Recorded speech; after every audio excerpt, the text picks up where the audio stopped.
So behind me is a JTR RS2. It's got dual 18-inch drivers, 4,000 watt amplifier.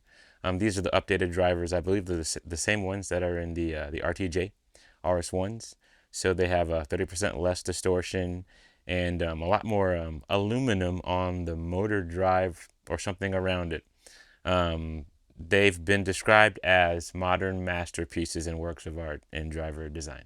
I decided to raise them off the ground when I was consulting with the notorious Matt Pose. At the time, I had another subwoofer, and so I had a total of two in the front and these three in the back, and I was selling that other sub. And Matt said, you don't have to sell it. You could put it between the two front speakers and make a dual bass array, and I would just have to raise the rear speakers to sort of match their height. Oh, I should position them optimally. I ended up selling that subwoofer, but I still thought it would be a good idea to raise these rear speakers up to where the center of the two drivers is pretty much at the same height as the center of the two per-listen D215S in the front. And so these JTRs are at that optimal height in the rear. They're pretty much right in front of the per-listens on both sides, and in the middle is the center speaker, which is a Harbottle M24. So when all three rear subs were on the ground, they played nice with the per-listens. That was very important. The per-listens are the main subs. These three in the rear are support subs in DRAC art. They also help with infrasonics, right? I didn't want a subwoofer that colored the sound or the neutrality of the per-listen. That's why that other sub I had, I couldn't keep it. So when they were on the ground, everything played nice. All subs can sound very light. If you're asking what does light mean, when you hear it, you'll know. But they can also sound very deep and heavy, and they can pressurize in a clean manner. There's no boom, there's no slop. When I raise them on these stands, I think they're about 16 inches. The JTRs are a little shorter, and the M24 is a little higher because it's a shorter sub. They sounded much bigger, but also they sounded very boomy. And my heart dropped to the floor. But I figured if I can just calibrate it, it'll be fine, and that's what happened. Yeah, I just listened for the first time, and it sounds fantastic. So regarding the JTR's build and craftsmanship, it's actually I would say a handsomer sub in person than online, like in the pictures and whatnot. The finish, it's not as rough as I expected. It's just slightly textured. I guess it's Duratex, but it's not bumpy.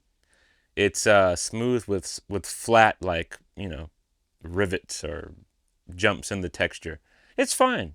I mean, it's not like a luxury finish, but maybe, I don't know, maybe you couldn't exactly put it in a posh living room, but it looks much nicer than I thought it would. The drivers are pretty nice, with the carbon fiber dust cap, I think they call that. Um, I was happier with the way they look. I was happier than I thought I would be. So regarding the differences between the RS2 and the D215S, at least when the D215S was in the rear, it's hard to say because I haven't just listened to this RS2 by itself. As soon as I got it, it was integrated into the system. Wasn't even properly calibrated, but I could tell from what I was hearing with the improper calibration, it still sounded solid. It sounded like it could be nimble on its feet. I could hear that it could still pressurize. I did listen to it with the original DRAC calibration, no bass control, no art. Sounded solid. I had no worries.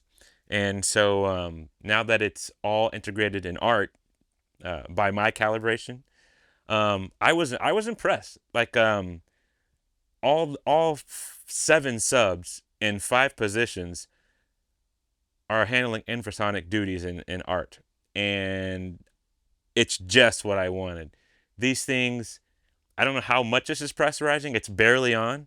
This one's 6 notches from off. That one's 5 notches from off when I was level matching. and everything else is like maxed out, like the room size, but they add that extra bit of infrasonic um, that I was missing in the old setup. Like it's just a little touch, and they add it, and it's strong. The infrasonic like rumble is clean. It's just the way I like it, and it holds. Like it'll rumble and it'll hold solid, clean, and that's just what I was looking for. And that's just my calibration. I haven't even had Mr. Matt Trinkland come in here and do it the right way. Would I recommend JTR to anybody? Of course. I mean, if you've got little, a bigger budget, but you're not trying to, the situation where somebody can afford a JTR like an RS2, right? Maybe you got some gear you can sell, and then you got some money saved up. You take a little extra side job, and you can get one of these, or they can get the RS1s or those caps. I mean, I totally recommend it. I heard uh, a cap 4K before. It was cool. It wasn't my cup of tea, but that's because I like sealed. With these, from what I've heard, it's solid. It's a very, I mean, with these drivers, it's a very clean sub.